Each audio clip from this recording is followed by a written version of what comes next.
нас кузница. Вот у нас сидит кузнец. Такого образца была одежда у кузнеца. Идемте. И предметы вплоть до 19 века у нас. Кольчуга 10-11 век.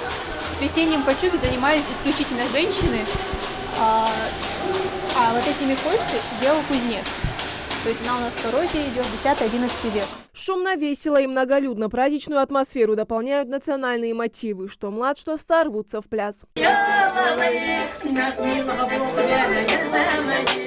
Этнографический музей внутри – четырехэтажная башня в разрезе, которая поделена на две части – мужскую и женскую. Вся внутренняя отделка из дерева и природного камня. Впрочем, все как в настоящей древней башне, а полумрак только добавляет естественности всей средневековой картине. Этнографический музей воспроизводит средневековье. Здесь представлены жизнь и быт древних ингушей. Это, допустим, третий этаж, а эта комната считается гостевой. Здесь представлена кушетка, молитвенный коврик, да и в общем комната оформлена в стиле национальных традиций.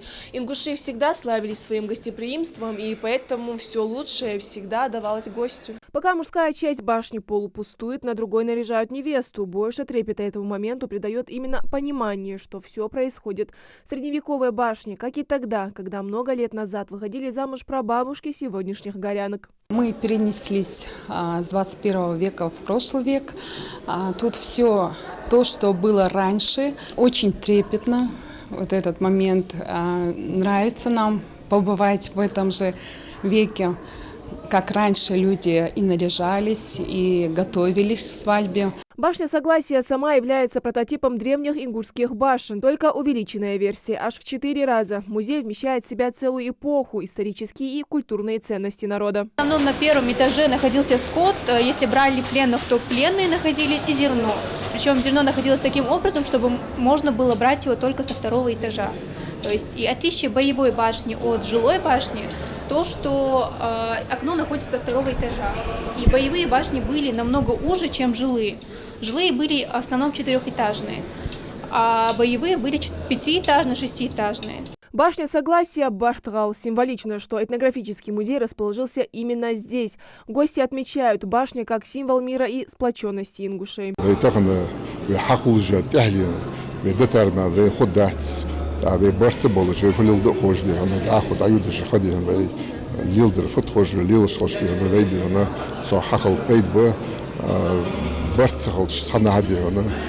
واخر خدات برت باش متدي هنا بركت خدات دستيان يزش هم يديون هر هم يجيبين ديون مالا ديك هم حداي ديون ديش دوين فدا وشمالار دال ديون دال ديكدر خد بين ديون دال شي دي برت بالوش داخل خد بين ديون بين قهم ديس برت خولي ديون داخل در شي در داوق ده شي خي همن مس همن شي خي.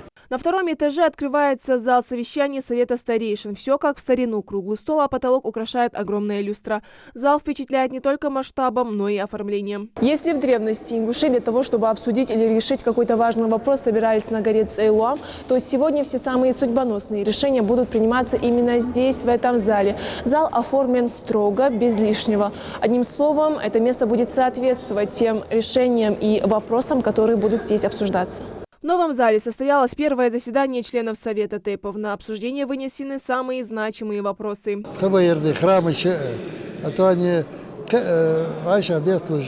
Культовые сооружения,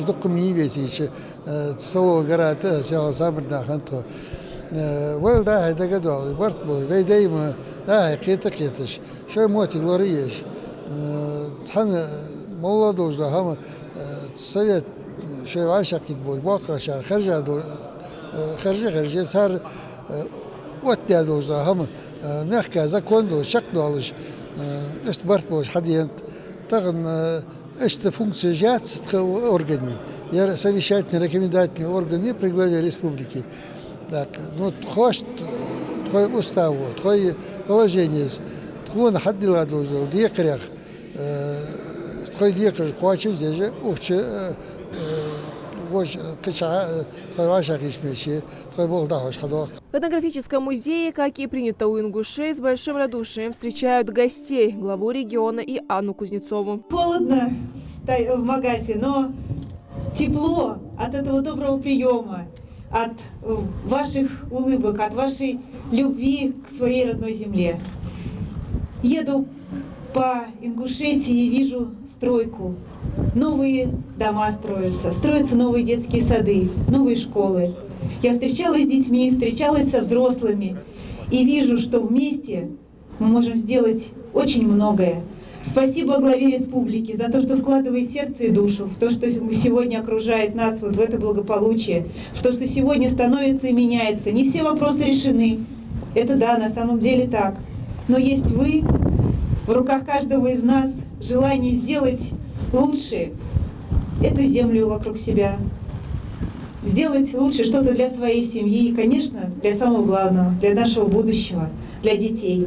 А их в Ингушетии много. Это самый главный клад, который здесь есть. Дорогие друзья, событие, связанное с башней Согласия, она касается, наверное, традиции обычаев всех народов, не наверное, традиции обычаев всех народов Кавказа. Открывает такой объект, как музейный комплекс.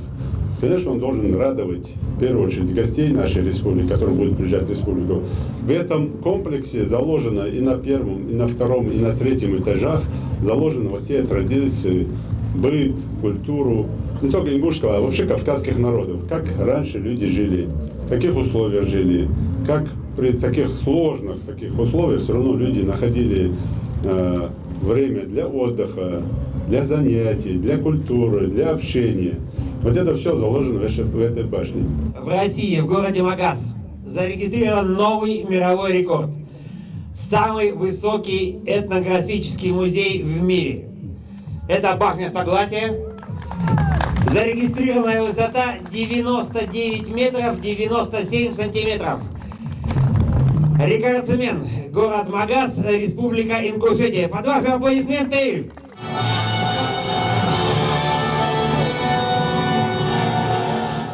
После официального слова на импровизированную сцену выходят артисты, приглашая гостей распахнуть двери и, наконец, открыть музей.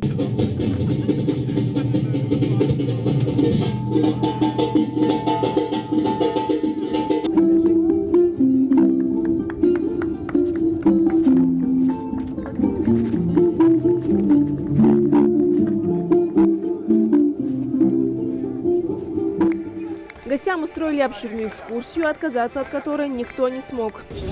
Это музей 18 века, свиточка, 1 век между этими свиточками двумя.